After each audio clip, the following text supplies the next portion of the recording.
પાટણમાં દબાણ હટાવવા મુદ્દે બબાલનો મામલો સામે આવ્યો છે। ચીફ ઓફિસર અને કોંગ્રેસ સદસ્ય વચ્ચે બોલાચાલીના દ્રશ્યો સામે આવ્યા। દબાણ હટાવવા મુદ્દે રજૂઆત કરવા માટે બોલાચાલી થઈ।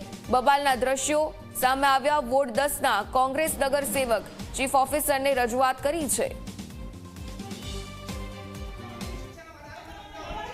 તો બોલાચાલીના દ્રશ્યો જોઈ રહ્યા છો। પાટણમાં દબાણ હટાવવા મુદ્દે બબાલ સામે આવી।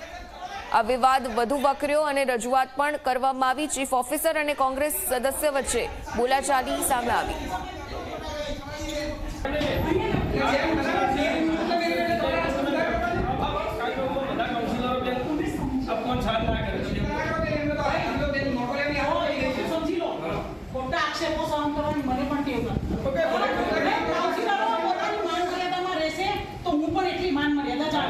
તમે વાત લઈને આવે અમે તમને પ્રેમથી સમજાવ્યું ને બરાબર છે એ હેનો ખેંચાય છે આમાં વગર કામના પણ એ તમે આમ ફોન ઉપર તમારે કોઈ ડિસ્પ્યુટ થયું છે એના કારણે ખેંચવાના ફોન ઉપર ડિસ્પ્યુટ દીપક હું તમને કહું કે તમે જ્યારે કોઈ ફરિયાદ કરો છો પેલી શું કહેવાય તમારા ધારાસભ્ય સૌથી પહેલા પ્રશ્ન લઈ આવ્યા શું લઈ આવ્યા કે કેનાલમાં તો વિગતે જાણકારી મેળવીએ। સંવાદદાતા પ્રેમલ ફોન લાઈન પર જોડાઈ રહ્યા છે। પ્રેમલ, જે રીતે દબાણની હટાવવાની કામગીરી પાટણમાં હાલમાં આ મુદ્દે બબાલ કઈ બાબત સંદર્ભે થઈ છે અને ચીફ ઓફિસર દ્વારા આગામી સમયમાં પગલા વિશે શું જાણકારી તેઓ આપી રહ્યા છે, વિગતે માહિતી જાણીએ આપણી પાસેથી। પ્રેમલ, ચોક્કસ જે પ્રકારે પાટણ શહેરના વોર્ડ નંબર 10 વિસ્તારની અંદર જે કેનાલ છે, આજે કેનાલમાં અતિશય ગંદકી તેમજ જે દબાણના મુદ્દે આજે વોર્ડ નંબર 10ના કોંગ્રેસના સદસ્ય છે વિપુલભાઈ ઠક્કર, તેઓ આજે પાટણ નગરપાલિકાના ચીફ ઓફિસરને સ્થાનિક લોકો સાથે તેઓએ રજૂઆત કરવા પહોંચ્યા હતા, પરંતુ ત્યાં ગાડી દબાણ મુદ્દે બોલાચાલી થઈ હતી અને તૂતુ મેમે સામસામે થઈ હતી અને